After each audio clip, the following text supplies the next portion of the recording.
19 personas fueron ahorcadas acusadas de practicar brujería. Mujeres eran acusadas de hacer pactos y de volar. Y era un momento en el que te obligaban a confesar algo que no hiciste solo para salvar tu vida. Hoy te voy a contar uno de los casos más oscuros de la historia, el juicio a las brujas de Salem. Acordate de suscribirte a mi canal y activar la campanita para saber cuándo sale un nuevo video. El pueblo de Salem, en la colonia de Massachusetts, fue el escenario de una de las persecuciones más oscuras de la historia occidental. Los sucesos comenzaron en 1692, en la casa del reverendo Samuel Parris. Su hija, Betty Parris, de 9 años, y su sobrina, Abigail Williams, de 11 años, comenzaron a tener convulsiones, gritos incontrolables, posturas extrañas y a lanzar blasfemias. La comunidad puritana y muy temerosa de las fuerzas oscuras interpretó de inmediato estos síntomas como una posesión demoníaca, causada obviamente por brujería. Las niñas, bajo presión, dieron acusaciones iniciales y nombraron a sus supuestas atormentadoras, quienes eran las siguientes. Tituba era una mujer esclavizada en la casa del reverendo Parris. Sarah Wood era una mujer sin hogar y socialmente marginada. Y Sarah Osborne, una anciana sin recursos y enferma que no asistía a la iglesia. Luego de estas acusaciones comenzó la cacería de brujas. El terror creció y más de 200 personas fueron acusadas. Y la lista incluyó respetados miembros de la iglesia, como por ejemplo George Burroughs, ex ministro de Salem. Fue acusado por sus antiguos enemigos personales, los Putman, el 30 de abril de 1962. Durante el juicio fue declarado culpable basándose en lo siguiente. Decían que su fuerza física era inusual y, según los jueces, esta fuerza podría tener un origen sobrenatural. Otra de las evidencias eran rumores de que él había sobrevivido a ataques indígenas gracias a las fuerzas del mal. Incluso su condición de 2 veces viudo fue presentada como motivo de sospecha. Los testimonios de varias acusadoras llevaron al tribunal a concluir que era el supuesto líder del Anillo de Brujas, que estaba atormentando a Salem. Fue el único ministro eclesiástico ahorcado durante los juicios de Salem. Es el único reverendo en la historia de Estados Unidos en ser ejecutado. Alrededor de 30 personas fueron declaradas culpables durante estos juicios. 19 personas, 14 mujeres y 5 hombres fueron ahorcados en la colina de la Horca. Y varias personas murieron en la cárcel por las malas condiciones. Estos son los datos más perturbadores sobre el juicio de Salem. 1. La práctica de la búsqueda de marcas. Este fue uno de los procedimientos más invasivos y humillantes. Consistía en el examen corporal obligatorio. Se ordenaba a los acusados a desnudarse completamente, sin importar edad o el decoro puritano, para que un jurado de matronas, mujeres y un médico pudieran buscar la marca del demonio. ¿Y qué sería esta marca? Sería un lunar, una verruga o una cicatriz. Había una prueba llamada la prueba del alfiler. Los llamados buscadores de marcas, generalmente hombres contratados para la tarea, utilizaban alfileres o agujas largas para pinchar repetidamente esas marcas en busca de un punto que no sangrara ni doliera. Si el acusado no reaccionaba, era prueba de que esta marca estaba insensibilizada por el pacto con fuerzas oscuras. 2. El terrible dilema de confesar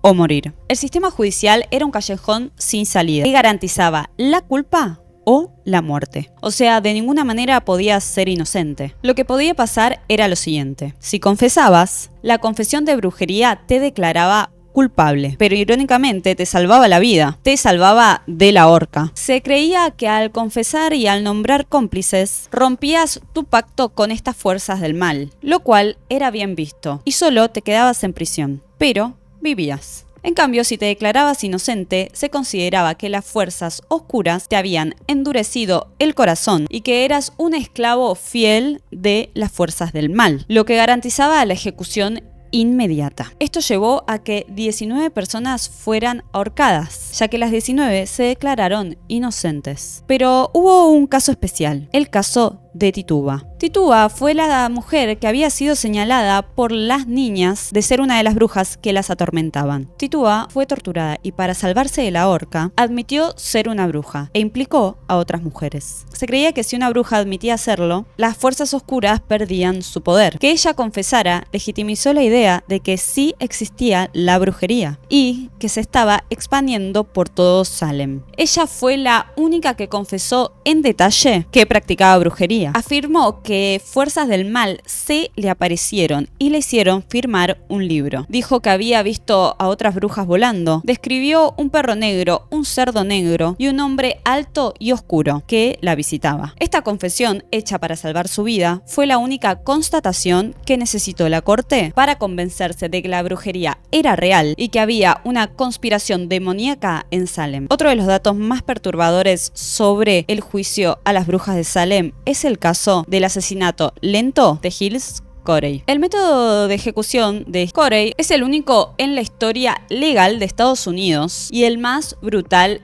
de Salem. Corey, un granjero de 81 años, se negó a prestar declaración. Es decir, no se declaró ni culpable ni inocente, para que sus bienes no fueran confiscados. La confiscación ocurría automáticamente si era declarado culpable de un crimen capital. Para forzarlo a hablar se le aplicó el método de peine forte et dure. Fue acostado en el suelo y se le colocaron grandes y pesadas rocas de río sobre su cuerpo, aplastándolo lentamente. Se dice que bajo ese peso insoportable solo pronunciaba dos frases: más peso y maldición. Murió lentamente aplastado después de 2 días y al morir sin un veredicto de culpabilidad, salvó las propiedades de su familia. Otra cosa perturbadora que hubo en los juicios de Salem fue el uso de niños como testigos clave. Gran parte del pánico se sostuvo en el testimonio de un grupo de jóvenes mujeres a las que se le concedió un poder ilimitado dentro del tribunal. Las acusadoras, como Abigail Williams y Betty Parris, caían en convulsiones falsas en la sala del tribunal. Si el acusado, al borde de la desesperación, movía su cabeza o sus manos, las niñas inmediatamente lo imitaban y gritaban que el fantasma del acusado estaba intentando romperles el cuello o quemarlas. Este testimonio era suficiente para enviar a alguien a la horca. Por primera vez en una sociedad puritana y extremadamente estricta, a mujeres jóvenes y niñas se les dio el poder de decidir sobre la vida o la muerte, simplemente señalando con el dedo. El miedo y la desesperación no terminaron luego de los juicios. Existió la ruina financiera de los liberados. Las personas liberadas de la cárcel debían pagar la tarifa por su propia comida y manutención durante el tiempo que estuvieron encerradas. Esto significó que muchas familias inocentes tuvieron que vender sus tierras y todos sus bienes para pagar las deudas de la cárcel. El frenesí terminó cuando figuras de poder comenzaron a ser acusadas y la élite de Boston se dio cuenta del desastre. El gobernador de Massachusetts, William Phips, disolvió el Tribunal Especial de Salem. En el año 1703, el Tribunal Estatal rechazó la mayoría de las pruebas. Hoy los historiadores y científicos piensan que los síntomas de las niñas en un principio podrían haber sido los siguientes. El hongo ergot es un hongo que crece en el centeno, el cultivo principal de Salem, que produce toxinas que causa convulsiones, alucinaciones y espasmos, similares a los de una intoxicación con LSD. También estaba el estrés y el conflicto. Las tensiones sociales, el fanatismo religioso y los conflictos familiares en el pueblo pudieron haber sido también un motivo para que las niñas dieran esos testimonios. Pero antes del juicio de las brujas de Salem, hubo otro caso parecido en otra parte del mundo. Les voy a contar el caso de Sugar Ramurdi. El miedo explotó tras el testimonio de María de Simil Dei, una joven que confesó haber participado de aquelarres, que eran reuniones de brujas. Su relato, sumado a varias supersticiones locales, desencadenó una histeria y un miedo que llevó a la Inquisición de Logroño a investigar a unas 7.000 personas. Las confesiones eran extraídas bajo la presión y el miedo, y muchas de estas confesiones relataban sucesos como vuelos nocturnos, profanación de ritos cristianos, elaboración de venenos para causar daño o dañar al ganado. A pesar del alto número de personas investigadas, más de 7.000, 11 de ellas fueron quemadas en el auto de fe de Logroño. 6 estaban vivas y 5 habían fallecido en prisión. La clave de Sugar Ramurdi no está en la quema, sino terminó en la figura del inquisidor Alonso Salazar y Frías, uno de los jueces principales del caso. Su análisis rompió el protocolo de la casa. Salazar concluyó que la única evidencia de la brujería era la confesión, la cual era inválida por haber sido obtenida mediante coerción y miedo. No encontró ni una sola prueba física o daño sobrenatural verificable que probara los vuelos, los venenos o los pactos. En su informe, Salazar argumentó que la brujería no era la causa del pánico, sino su consecuencia. Su frase se convirtió en el epitafio de la Casa Española. No hubo brujas ni embrujados en el lugar hasta que se empezó a hablar de ellos. Gracias a la influencia de Salazar, la Inquisición española adoptó una postura de escepticismo judicial. Impuso reglas estrictas que exigían pruebas físicas irrefutables, algo imposible en lo que sería la magia. Esto llevó a la abolición de la práctica de las ejecuciones por brujería en España, marcando un precedente que contrasta enormemente la ola de pánico y miedo por las brujas que azotaría a Salem un siglo después. Y vos te preguntás, ¿cómo habiendo pasado esto un siglo antes, aún en Salem sucedió lo que sucedió? ¿Qué era lo que estaba sucediendo? ¿Cómo era el contexto social y económico? Había un problema real y era que los inviernos eran cada vez más fríos y más largos, los veranos eran más cortos y la lluvia impredecible. Esta inestabilidad climática destruyó la base de la subsistencia, las cosechas fallaban y el ganado se moría en masa. Esto generó hambruna y desesperación dentro de la sociedad y la desnutrición apareció como una amenaza crónica. Era humanamente imposible culpar al clima, por lo que la culpa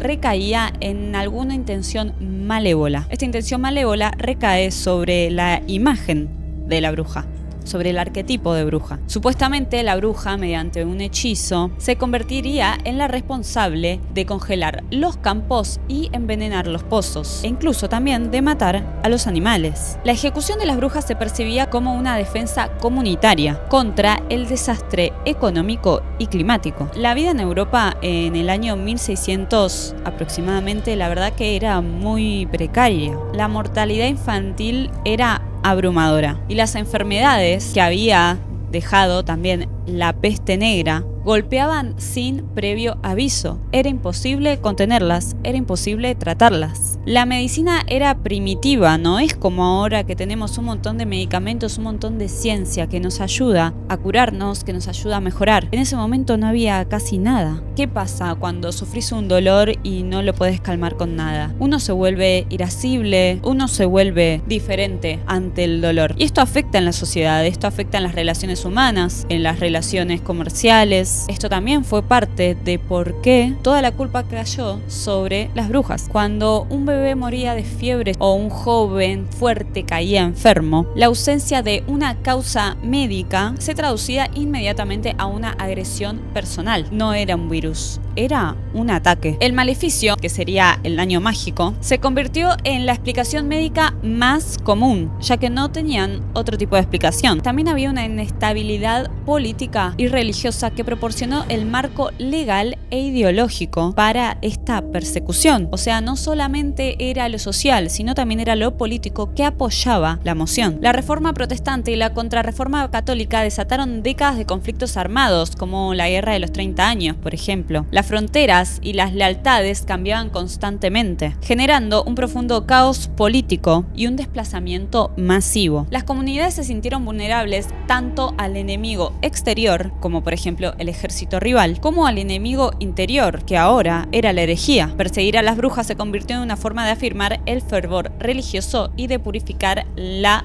comunidad, restaurando un orden moral que la guerra había destruido. Simplemente se creó un enemigo para atacarlo, aunque ese enemigo realmente no existiera, pero fue creado producto de el caos social, el caos económico y el caos político. ¿Y cómo era la brujería antes de la caza de brujas. Antes de la caza, la magia era parte de la vida rural. O sea, existían los curanderos, los sabios, las curanderas. En las aldeas, hombres y mujeres, generalmente ancianos, que eran consultados para curar enfermedades con hierbas o ayudar en el parto o incluso predecir el futuro. Esto era magia blanca o curandería. Generalmente era tolerada e incluso respetada. También existía la creencia en el mal de ojo, que incluso sigue hasta estos días. ¿De qué se trata el mal de ojo? Si alguien te tenía envidia y te deseaba el mal, te podía afectar en tu suerte. Y esto era sin necesidad de un gran ritual. La gente creía realmente en la capacidad de dañar a otros con la mente y con la energía. Hasta la entrada de la Edad Media, la Iglesia Católica mantuvo una postura de escepticismo oficial sobre la existencia real de la brujería sobrenatural, especialmente en el sentido de que una persona pudiera pactar con seres oscuros para obtener poderes. O sea, ellos no creían en eso. La base de esta posición era el canon Episcopi, emitido originalmente alrededor del año 900 después de Cristo y aplicado durante siglos, que su enseñanza era clara y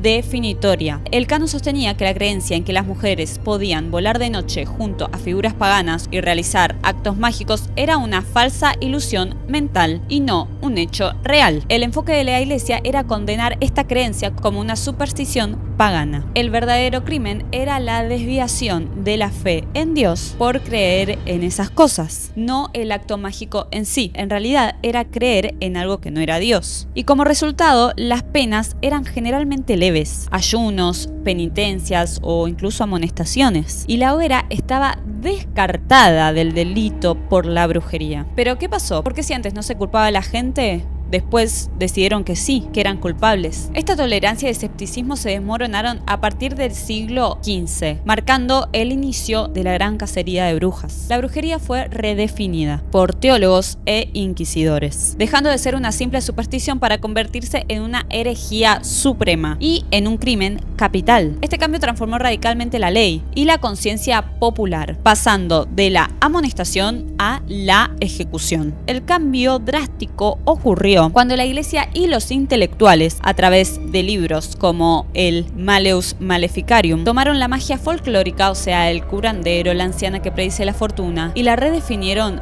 bajo la luz de su teología de crisis. O sea, la curandera ya no era solo una señora de las hierbas, sino que era un agente de las fuerzas del mal. Y el mal de ojo ya no era un mal deseo, era un acto del pacto con estas fuerzas. ¿Y qué era el Malleus Maleficarium? El Malleus Maleficarium, el martillo de las brujas, fue el manual más influyente y peligroso de la historia sobre brujería, publicado en 1486. O sea, este manuscrito fue escrito casi 200 años antes y igualmente volvió a la luz para crear este marco armado pieza por pieza para ir detrás de las supuestas brujas. En pocas palabras, fue el libro que institucionalizó la caza de brujas en Europa. ¿Por qué fue tan importante y tan siniestro? Primero definía qué era una bruja y cómo reconocerla, usando criterios arbitrarios y obviamente también misóginos. Justificaba teológicamente la persecución, diciendo que la brujería era un pacto real con fuerzas oscuras. Explicaba técnicas de interrogatorio y de tortura, avalando métodos brutales para obtener confesiones. Digamos que se convirtió en un bestseller medieval. Se difundió por toda Europa. Influyó durante más de 2 siglos, alimentando histerias colectivas que terminaron en miles de ejecuciones. Sin este manual, la idea de una amenaza invisible de brujas no habría tenido tanta legitimidad, ni tanto impacto social. Y hay algo que nombré hace un ratito, que es el mal de ojo, que todavía hoy en día se sigue hablando de eso y que incluso dicen que se enseña a sacar el mal de ojo el 24 de diciembre, que estamos a nada, y que te lo tiene que enseñar una persona de confianza que lo sepa y te lo tiene que enseñar como en vivo. Y es una vez al año que puedes aprender cómo sacar el mal de ojo. Les voy a contar un poquito sobre el mal de ojo. ¿Qué es el mal de ojo? Es la creencia de que una mirada cargada de envidia o una admiración excesiva puede causar desgracia, enfermedad o daño a la persona que la recibe, ya sea con propósito o incluso también sin querer. O sea, el mal de ojo se puede pasar sin querer. ¿Qué es y cómo se transmite? Se cree que el daño no es mágico en el sentido de un hechizo complejo, sino una emisión de de energía negativa o una radiación psíquica poderosa generada por una emoción intensa. Y la transmisión puede ser por ejemplo, la envidia, que es lo más común. Una persona desea lo que vos tenés, tu salud,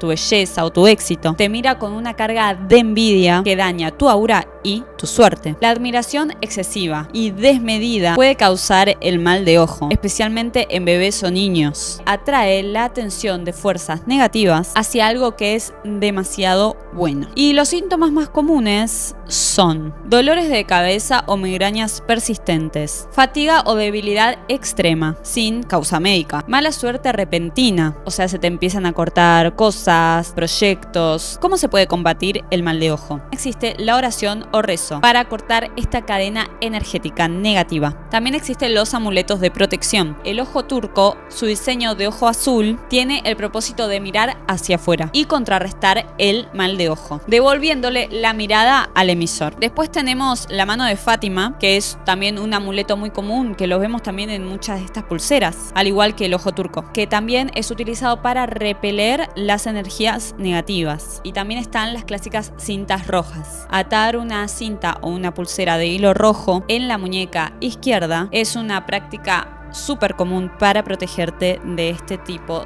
de males. El mal de ojo se convierte menos en algo que podría hacer una bruja y más en una advertencia sobre la protección energética y la importancia de protegerse de la toxicidad del entorno. Así que si sentís que alguien te está haciendo o te puede llegar a hacer mal de ojo, ya sabes cómo protegerte. Bueno, y hoy en día el concepto de bruja es como mucho más libre, ¿no? Hay muchas personas que se autodefinen brujas y que nos consideramos un poco brujas también. Y quizás este poder ahora está más ligado a lo que es la intuición, lo energético, prácticas esotéricas y el uso de algunas herramientas como el tarot, la astrología, el péndulo, que forma como esta comunidad de brujas. Yo también soy tarotista. Me encanta el tarot, me hizo aprender un montón. De hecho, estuve subiendo unos videos para quienes les interese aprender a leer las cartas de tarot. Y siempre lo hago desde la luz, con deseos buenos y buena energía. Siempre apuntando a lo que es la luz y el bienestar. Espero que les haya gustado este episodio.